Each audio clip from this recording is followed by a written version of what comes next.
will be a little bit after, like a little segment of time. But, ladies and gentlemen, everybody who is subscribed to my channel, the 208 people, welcome to another good old session for, as I smack the mic, another good old session for the Anatomy Podcast. Today, we are talking with the members of Krosis from North Carolina. And this is a band that I've been following for a decent amount of time. Really, really happy to be having them on here today. We're going to be just telling their story, telling their perspective, and also promoting their upcoming single as of this next Thursday, which should be really, really cool. Gentlemen, how are you doing tonight? Terrible. Awesome. Transparency. Let's go. So yes, we got Brandon, Adam, and Nathan here tonight with us to tell their stories, how they got involved with the project that they are now a part of, being Krosis. We're going to answer a couple of them juicy questions that we have answered before, and then of course we'll be briefly discussing their new single. So, gentlemen, my first half of the podcast, we tell the story of the people themselves that have been involved in the project that is here today, the project that we're promoting. Basically, whoever wants to go first, go ahead and tell us as much about yourself as possible that you're willing to share. Basically, tell your story, and then we'll kind of go from there. I guess me or Brandon can go first since I'll let you take this one. Okay. Brandon and I are the oldest members of the group. We are the founding members of Krosis. We started Krosis kind of just out of nowhere in a weird way. We had a different project going before that for a few years, and then we just decided to stop doing it and start a new band, because that's just what you do when you're tired of playing the other music. You just make a new band. So we started Krosis. We didn't have a name at first, obviously, but one of our first vocalists, his name was Josh. He was the vocalist on the original Amount of Sacrifice and on Feed. His brother came up with the name, or I say came up with. We all thought he just, had this cool name, Krosis. I was like, yeah, that sounds cool. It was better than anything we could think of. And so we ran with it, and then it wasn't until probably November of 2014 when we met our previous drummer, Daniel. He was like, you guys, like, it's Krosis, like from Skyrim, right? And I'm like, I guess, sure, maybe. I've never played it. And he's like, yeah, that's from Skyrim. And then I'm like, oh, okay. And so I asked our vocalist, Josh, I was like, it's from Skyrim? He's like, yeah, you didn't know? I'm like, oh, no. No clue. So, yeah, we, unknowingly have a name from a video game. It's a Dragon Priest in Skyrim. Yeah, my brother would get a kick out of that. He loves Skyrim. I mean there are worse accidents. Yeah, right. Every once in a while we get a comment on a video. It's like, I found this band while looking for something related to the video game, but right. I'm like, oh, well, cool. Hell yeah, video game, pop culture. There you go. No, that's actually really funny. So more or less, that would definitely cover the background of the band and the lineup itself. I do apologize. I kind of like jumped out of nowhere, asked the question. More or less, the question would entail like your individual stories and like how you grew up, where you came from, where you were born, like the kind of elementary school stuff. But no, I do appreciate that. Sorry. I thought you meant of the band. I didn't realize you wanted my life. Well, you can't know anything about me. Fuck you. Right? Oh, there you go. I suppose I'll share some of my story then, since I'm arguably the least known member of the band. Spotlight. There you go. I've been mistaken for the bassist on more than one occasion. Oh shit. Okay. And Brian's like the best. You guys do look like the same, I know, we're both white and we both have hair. Big old hoopy ears or something. Strange. No, I've grown up in North Carolina my whole life. Been in Raleigh the whole time.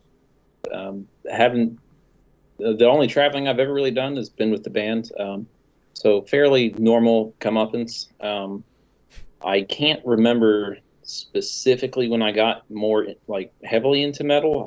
I know my cousin introduced me to Slipknot and like Avenged Sevenfold and Lamb of God back in the day. Back during like Lamb of God's like Sacrament era. Okay. And I just realized I liked it. And the heaviest band I listened to before that was Linkin Park. So Right. it's a step up. And then I just happened to meet some friends in middle school, Brandon actually being one of them. And they were all listening to metal, different stuff than I was. And so it was just, I think that was around the time it probably started with like Devil Wears Prada, Bring Me the Horizon, standard introductory stuff there. And then that's just now spiraled down into God knows what, black metal and all that good stuff today. Right. So my metal tastes are a little all over the place, but not like super varied. But pretty boring story for me. No, that's completely fine. So, and if anything, just so we get this established for the audience and stuff, both on YouTube and on Spotify, what are the roles that you gentlemen play in the band Krosis? So I play one of the guitars. Right. And I play the other guitar. And then good old Nathan? I just actually joined the group very recently, so this is going to be awesome for me. Oh, hell yeah, man. But at any rate, I am the drummer. I do the percussive things. Right. Okay. All right. So yeah, now we got that established. This has kind of been a jumbled podcast session, ladies and gentlemen. I do apologize, but basically, Mr. Adam, what would you say got you into playing guitar? Because that's probably important for your story. Well, actually, same cousin that got me into metal. Same cousin. So, yeah, he played guitar. And I saw him playing guitar, and I was like, "Ooh, I want to do that." Hell yeah! So then I just started doing it and found others that wanted to do it. So. All right, sick. Well, ladies and gentlemen, that is Adam's story for this podcast session, to say the least. Mr. Yes. Brandon, do you want to go up next? Sure. All right. That's kind of like a similar start to Adam. I've basically grown up in North Carolina my whole life. I'm the only member of my family that's actually from North Carolina, aside from my younger sister. Everyone else has been born in like a different state. So, my mom's from like Texas. My older sister's from Virginia, and they're kind of just all over the place. I guess I initially started getting into music fairly early on. I think my parents noticed I had like an inclination for it when I was younger. So they got me like a violin when I was maybe 9 or 10 or something, and I messed around with that for a bit. Never got good. I didn't feel like paying for lessons, so gave up on that fairly quickly. But then I started in school, and I just kind of went through like the traditional band program, and my initial instrument was the clarinet, and then I would go from clarinet to bass clarinet.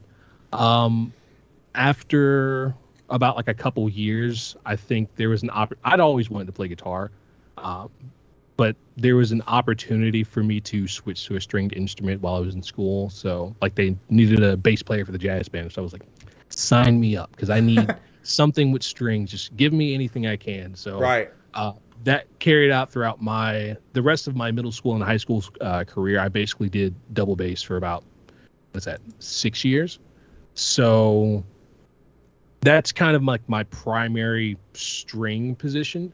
And then sometime, I guess, near the start of the band prior to Krosis that me and Adam had started, we needed a guitar player, and I guess we couldn't find anybody that was in our area that wanted to join the band that was skilled enough to keep up with Adam. So I was like, okay, well, here, let me give this a shot. And this also kind of explains my technique, my playing style. If you've ever watched me play my instrument, it's not traditional. I kind of flick the strings with like a finger pick. Ooh. So I pretty much brought all of my original bass techniques over to guitar, and I've kind of just played with that type of approach ever since. So I never learned the proper way until, I don't know, maybe like 2 years ago, and I've started incorporating more traditional techniques with my playing style. But yeah, basically that's kind of how I got from guitar on, and I guess, you know, that's pretty much where we are now. There's not much more that's changed from my musical journey exiting high school and where we got with Krosis. Yeah, for sure. And I do appreciate you sharing that with us, Mr. Brandon. So, if I'm understanding this correctly and collecting it all, basically you went through a wide variety of various instruments going through high school and even graduating. And, you know, as time progressed and you jumped into Krosis, then you decided eventually to jump onto guitar. So, you have a pretty substantial music background, at least for yourself individually. Was it more or less back in high school like an elective, or was it something that you were super, super into? No, that was kind of like a passion of mine. I think I always liked music in general. So, I mean, I knew I wanted to do something music related. While I was in school, I had the opportunity to either go to, I don't know if you're familiar with DCI. There was a local DCI pit that needed a bass player. And one of the drum, what's his name? He was basically like the coach for the drum line at my high school, and he was trying to scout me for the percussion instructor. There you go. Yeah, there you go. Percussion instructor. He was trying to scout me for his pit so that I could play bass for him. And similarly, there was a person from I think it was the Navy's. Whatever their symphony is, basically, I had the option to either go and pursue this like professionally full time as a bass player in a orchestra, or to go the marching band route and do it that way. So I knew that regardless of what I did, I was going to be in music. But I don't know. I guess I kind of got selfish and was like, I kind of want to do the metal band thing because that's cool and sounds good. So yeah, exactly. And there you go. Like, basically, you come from a pretty substantial background of music, and you've always been super into music. And over time, you went from more classical instruments to, well, shredding on guitar now, and doing all these various, very spacey, very alien riffs inside of Krosis, which is super, super cool. And, like, that adds more flavor to the music, undoubtedly. You got Mr. Adam here, who basically has a wide variety of music tastes. And then Mr. Brandon here, who more or less has a wide variety of various instruments that he chambered through. So, Mr. Nathan, you have the spotlight now, my friend. What can you tell me about yourself? How did you end up getting involved with this band, getting involved with these bunch of hoodlums? What can you tell me, sir? What can you tell me about yourself? Oh, well, what I can tell you about myself is that I have been playing drums for a very long time. It's one of, I guess I was around music from a very young age, you know, watching drummers and just, I guess, being drawn to the instrument. And my whole family is musical in one way or another. Either they sing or play piano or something like that. So I started playing drums when I was 3, and I am in my 30s now, so we won't do the exact math, but we'll just leave it there. Right. But I don't worry, I'm not like 39 or anything like that. But I'm still I digress. We're just recently introduced, I would say, in the last few months. I'm sorry, you wanted after, as far as my musical history, playing self-taught pretty much up until similar to Brandon. I joined the band program and actually wanted to play trumpet, and my dad actually plays the trumpet. So I've been playing drums since I was 3, wanted to do something different, tried to play the trumpet. The band director found out that I've been playing drums for that long and then said, nope, you're going to play percussion. And I'm glad he did, because, I pretty much excelled in that, I found, and it just had a niche for it, not just by ear, but even like reading sheet music and, playing a completely different style. Rudimentary percussion is very different than just playing drum set. And I learned a lot of various different types of percussion, like mallet instruments, melodic instruments. Learned a lot of music theory, which I think has bode me well over the years, especially joining Krosis. Right. Very technical, a lot of rhythmic changes, time signature changes, all of which were easy for me to, adapt to joining the band. Right. Actually, joining the band, I was actually approached to record the drums for them for this, upcoming release, if you will. And the single, coincidentally, that's part of that. But right. I got asked to learn pretty much, what is it, Brandon, like 30 minutes of music? Yeah, roughly 30 minutes. And I think I did. I think I had about, at the time when they approached me, I had about 3 weeks, 3.5 weeks, maybe a month at the most, to like learn this monster of a release there. And actually, I had to write most of it down on paper. So that musical training actually helped me out a lot in terms of joining the band and doing that for them. And it was an honor to be asked to do it.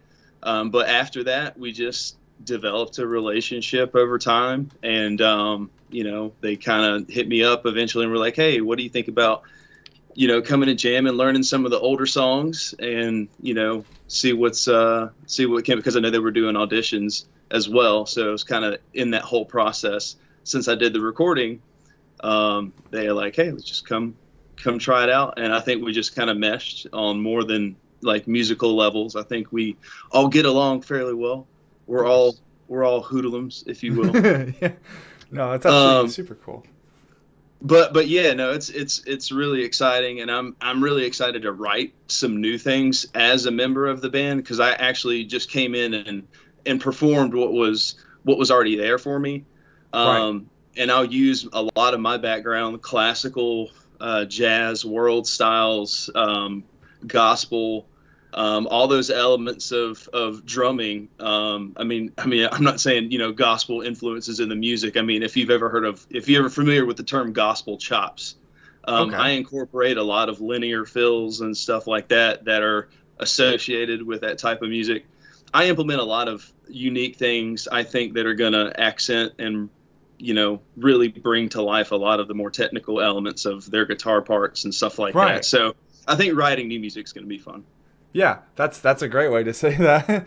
That's actually really cool. And like, quite unfortunately, I got into music theory, right? So I plugged into the music theory class after doing 2 different semesters in a row of guitar, and I was immediately just like discouraged. I'm like, nope, I can't do this. So I went right back into guitar, and I did that for maybe another semester. So quite unfortunately, I am not as educated in music theory or any of those fancier terms that Mr. Nathan Andrew here was just preaching to the choir. Oh, But if hell it makes yeah. you feel any better, neither am I. I have no music theory training. And you're an I feel absolute like beast, so there you go. there's an element that makes you unique, being completely self-taught and almost doing it from feeling rather than by a theory or being restricted by certain rules that you're not supposed to go and parallels and all that stuff. I mean, go with what sounds good and there.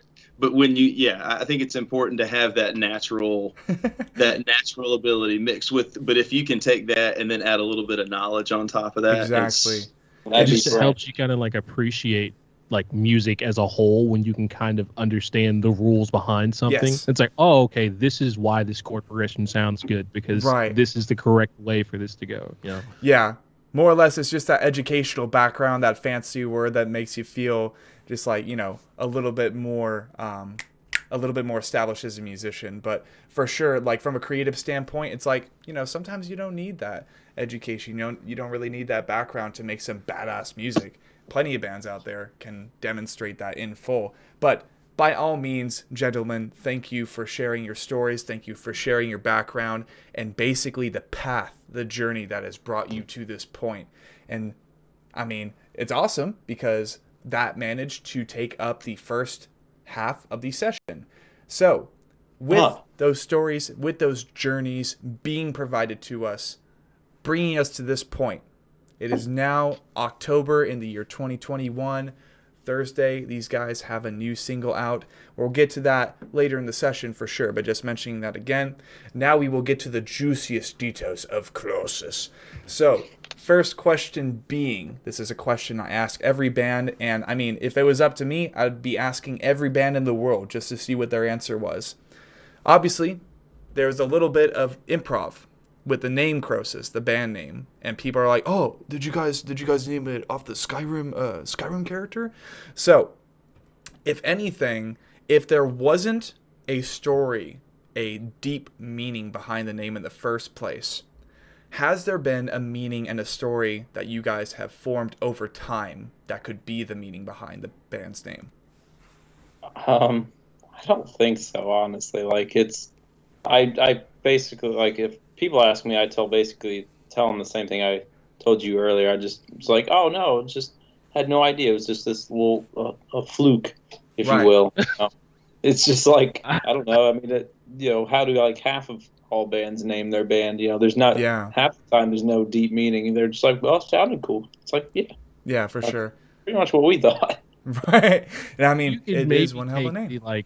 You could probably take, I guess, our perspective on the music that we make, or the intent behind the music that we make, is kind of like the symbol behind Krosis. Like, I guess Krosis is kind of like a placeholder, so to speak, but the coalition that is, Adam, Nate, Brian, Mac, myself, is kind of like, there's an objective, I think, that we have collectively when it comes to creating music, and it's almost hard to describe, but it's a very abstract concept.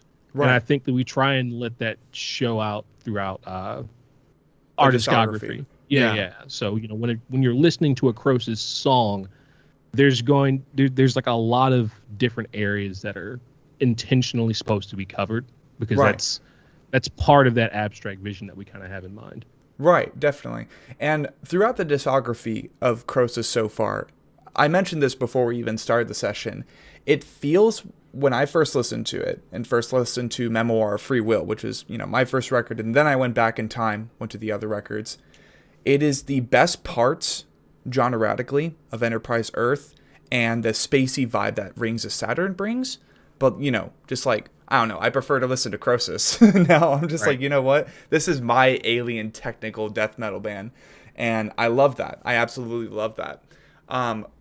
If anything, kind of briefly going over you guys' discography as a band, have there been any records in the past that have been conceptual, or maybe there were like loose meanings over the surface of the record that you would want to kind of bounce across? Because there is indeed another series that I have that I might, like, if you guys have the time later in time, I would love to do it with you, Under the Skin, and we would be like going track by track. But if anything, general idea across the whole discography, what do we got going on as far as like concepts or just the mindset behind them? So for our first ever EP, Bound of Sacrifice, there is no concept behind that, really. That one was more just about capturing, I guess, an atmosphere, kind of like a dark-ish atmosphere, like, I would say like blackened, but like more on that side, more just standard kind of deathcore mixed with like gent sound. Yeah. But there's no overall concept for that album. And lyrically, I can't remember what every song is necessarily about. Right. I'd have to talk to our old vocalist about that one. Right. That's completely fine. For Solum Vadum, that one we initially were planning to have be a concept album. The only songs that actually became the concept we had planned out were the final two tracks, the track Solum Vadum and Terminus. Okay. And the concept behind that was it's kind of almost religious in nature.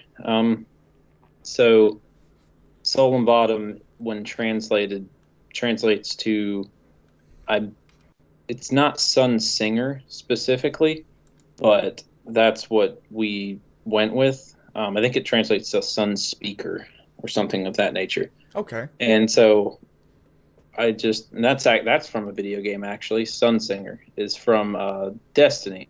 It was back when the first Destiny game had come out. Yeah.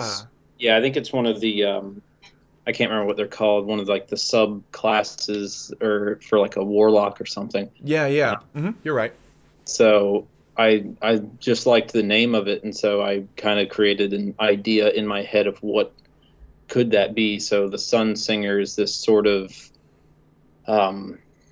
not physical being, but it's something more like the afterlife. So it's you could think of it as like a god essentially. Yeah, a and deity. then yeah, so Terminus, the song Terminus, that song is kind of about dying and like kind of just the peril that comes with like being on death's door, and then what comes after, you know. Yeah. The great. So the song like starts out, it's just basically it's like someone talking about, you know, what comes after this. Is it just blackness? Is it going to be like hell? What is it? And it's, despite how the song sounds at the end, it's supposed to be like lyrically it's a happy ending. We didn't tie the music in with the concept that well, so like, you know, that song ends with Volvodinia's vocalist just coming in brutally. So it does not match the lyrical vibe at all. Hey, that's completely okay, man. That is what metal is. It's very contradictory. Yeah. But Memoir was the first one that actually has a full concept. So, and I'd say we've written our concepts differently than to how other bands would do it normally. Okay. So lyrically, the concept of a memoir of free will, if we took the lyrics literally, basically the world has ended and it's about a man, or a character rather. I don't think it's gendered. But it's about a character who loses its whole family, aside from their mother, their mother, and they survive the initial ending of the world, and they get separated at some point, and so then it's about the character's journey to find their mother, and along that journey they go through a lot of different hardships and all kinds of stuff. The character is visited by some sort of deity, I guess, which turns out to actually be the mother. The mother died at some point, but he wasn't around to see it. And so it's about him coming to terms with that by the end of it, and he comes out okay. So it's kind of about choosing your own, like, not going down like darker paths, because, you know, I mean, anyone who's lost a family member has probably fallen into some form of depression. Right. And so, in that, you know, what comes with depression is a lot of dark times, and there's a lot of dark paths you can take to attempt to solve your depression, or there's better alternatives. So it's kind of like that, right? For free will. And so musically, like normally with concept albums, there's themes that play throughout. Like most bands will take a riff from the first song, and then they'll kind of work it, bring it back in like the middle of the album, then maybe again at the end. We only have one theme, I guess, that repeats, and it's the opening. It's the opening of the first song and the first riff of the first song. They come back in the title track, the intro to the title track, the 10-minute long song, very last song. Right. Is kind of like it's just a different feeling version of the intro to Gone But Not Forgotten. Right. And then the ending of Memoir, or the title track, is the same. I call it a riff. It's really just one note, pretty much played. Yeah, motif, whatever you want to call it. But it's a happier version of the version from Gone But Not Forgotten. So the story starts dark and then ends light. Right. Which is something we hadn't done before. The previous two albums we've done, they both ended on a heavy, dark breakdown, standard breakdown, you know. But Yeah. No, that's So super cool. we're doing something similar with this EP as well. Okay, awesome. Well, I do appreciate you kind of filling me in on the discography of Krosis so far. Great band, great project, great people that we have here tonight with us, ladies and gentlemen. And I do appreciate you guys' time thus far. So now we gently, very vaguely travel into the future. You guys Oh, got boy. your new single coming up on Thursday. What can you tell the audience? What can you tell everybody listening in right now? Like, what can you tell them about this new single? What's different about it for Krosis? You can go, Brandon. I guess I've talked enough. Oh man. I'll say this. I think that the music that's about to come out is structured with a lot more care than Memoir. Like, we took a lot of time dissecting parts in Memoir, but there's different amounts of like I don't even know how to properly explain it. There's a lot of layers, basically. How and long there's did we there's take to depth write it. this EP? How many Oh months? man, we probably took. Well, if I'm being honest, we probably took maybe 2-3 months to write. Wow. Yeah. Wow. It was. I mean, Well, we took like Longer. approximately half a year to get everything fleshed out completely, and then to get to, I guess we kind of continued tweaking things after we recorded it initially to go back. So we'll say a year. We'll put it there. Right. But yeah, we've sat on it for a while. Right. Going over it meticulously, because I mean, I'm sure a lot of bands will eventually just not like their earlier work, depending Right. on who they are. Like, I don't personally like Soul and Bottom that much as an album. I hear a lot of flaws in it, and I mean, we wrote that whole thing in a month. Oh, Like, shit. So there's a lot of parts I still like, but it's very flawed in my eyes, and I think that showed when we first released it. And so we made sure a Memoir was going to fix those flaws, and I think we did. But even then, there's still a couple parts I listen to now and I'm not as satisfied with. So we Right. wanted to make sure we had enough time to sit with this new EP and make sure it was perfect to our liking. And ideally, coming from just a very based, just like very foundation level, basic level creator. That's what I'm trying to get to. There's always tortured artist syndrome. No matter how like good you get at your creative medium, you look back on your other stuff and you're like, wow. Right. You're just Yeah. like not vibing with it anymore. You're like, I know I could have done so much better. But of course, you know, that's the creation you did in the past. This is the here, this is the now. So this is the future. And Mr. Nathan, I got a question for you concerning this new single. Right, Is go ahead. this your first new song with Krosis, or what is it another song we have yet to hear about? This would be one song of the several songs that everyone's gonna eventually be able to enjoy. But yeah, this will be the first released song that anyone has been able to listen to or access in any way that had me as a part of the process. Yeah, there we go. There's the answer. So yeah, there you have it, people. We got new Krosis coming heavy on Thursday. Cannot wait. It's pronounced begonia, right? yeah, like the flower. Okay, cool. Awesome. I usually mess that up. Like, I thought I was good at pronouncing shit with my call center job, but apparently not. So, I got it that time, though, so that's what's important. So, ladies and gentlemen, thank you for your time tonight. This was Nathan, Andrew, Brandon, Scurlak, right? Scurlak? Scurlak. Yep. Scurlock, sick, and Adam from Krosis of North Carolina. Josh, shout out to you, buddy. These people are from your side of town. I wish I was in North Carolina, but I'll be there. I'll be pretty close to there pretty soon. So that's all that matters. But thank you, gentlemen, for your time. Thank you for sharing the story of Krosis as well as your own stories. And be sure to have a great night. We'll probably be getting in touch with Krosis here eventually concerning Under the Skin, dissecting all the lyrical content of, you know, more recent releases and what has yet to come. Be sure to have a great night, guys.